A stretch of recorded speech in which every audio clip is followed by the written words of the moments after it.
Garuda Express, an international courier service. నంద్యాలలో నాడు అన్న నేడు తమ్ముడు. నంద్యాల ఎన్నికల కోసం టీడీపీ అధినేత కసరత్తు చేస్తున్న సమయంలోనే ఆ పార్టీ నంద్యాల ఇన్ఛార్జ్ శిల్పా మోహన్ రెడ్డి టీడీపీ వదిలేసి వైసీపీలో చేరారు. ఇప్పుడు అన్నబాటలోనే తమ్ముడు చక్రపాణి రెడ్డి సైతం వైసీపీ బాట పట్టారు. నంద్యాల ఉప ఎన్నికల్లో వైఎస్ఆర్సీపీ కాంగ్రెస్ పార్టీ తరఫున బరిలోకి దిగిన శిల్పా మోహన్ రెడ్డి తన సోదరుడు టీడీపీ ఎమ్మెల్సీ అయిన శిల్పా చక్రపాణి రెడ్డిని కలిశారు. ఉప ఎన్నికల నేపథ్యంలో ధర్మం ప్రకారం తనకు మద్దతు ఇవ్వాలని కోరారట. అన్నాదమ్ములం ఇద్దరం చెరువుపాట్లు ఉండాల్సిన అవసరం ఏముందని కూడా సోదరుని అడిగేశాట. ఇక ఎన్నిక నామినేషన్ రావటం, నామినేషన్ల ముహూర్తం ఖరారైన తర్వాత చక్రపాణి రెడ్డి ఈ నిర్ణయం తీసుకోవడంతో టీడీపీ నేతలకు ఇప్పుడు మింగుడు పట్టం లేదు అంటున్నారు.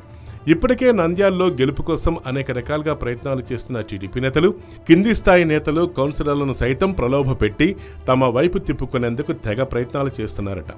ఈ సమయంలో టీడీపీకే చెందిన ఎమ్మెల్సీ చక్రపాణి రెడ్డి వైసీపీలో చేరాలనే నిర్ణయం నంద్యాలలో టీడీపీ డొల్లతనాన్ని బయటపడేసింది అంటున్నారు.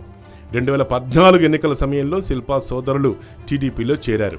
తాజాగా జరిగిన ఎమ్మెల్సీ స్థానిక సంస్థల నియోజకవర్గ కోటాలో టీడీపీ నుంచి శిల్పా మోహన్ రెడ్డి వైసీపీ అభ్యర్థి గౌరు వెంకటరెడ్డిపై గెలుపొందారు. అయితే నంద్యాల ఉప ఎన్నిక సమయంలో శిల్పా మోహన్ రెడ్డి వైసీపీలో చేరిన చక్రపాణి రెడ్డి టీడీపీలో కొనసాగారు. స్థానికంగా టీడీపీ నేతలు చక్రపాణి రెడ్డికి తగిన గౌరవం ఇవ్వటం లేదట.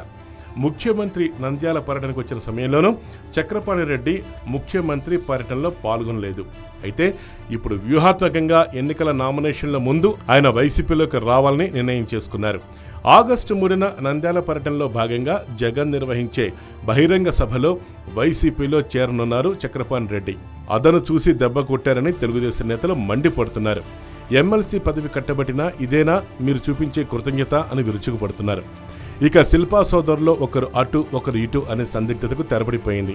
తెలుగుదేశం పార్టీ కోసం పనిచేసిన అన్నదమ్ములిద్దరూ ఇప్పుడు వైసీపీలోకి రావటం, టీడీపీ వ్యూహాలపై పూర్తి అవగాహన అంచనా ఉండటంతో శిల్పా గెలుపు మరింత సులువుగా మారుతుందని స్థానిక వైసీపీ నేతలు ఆనందంలో ఉన్నారట.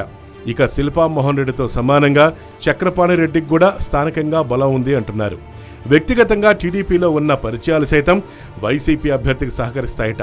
ఇదే సమయంలో చక్రపాణికి మద్దతుగా నిలిచే టీడీపీలోని ద్వితీయ శ్రేణి నేతలు సైతం వైసీపీలోకి వచ్చే అవకాశాలు కనిపిస్తున్నాయని స్థానిక తెలుగుదేశం పార్టీ నేతలు గుసగుసలాడుకుంటున్నారు. చూడాలి మరి ఏం జరుగుతుందో.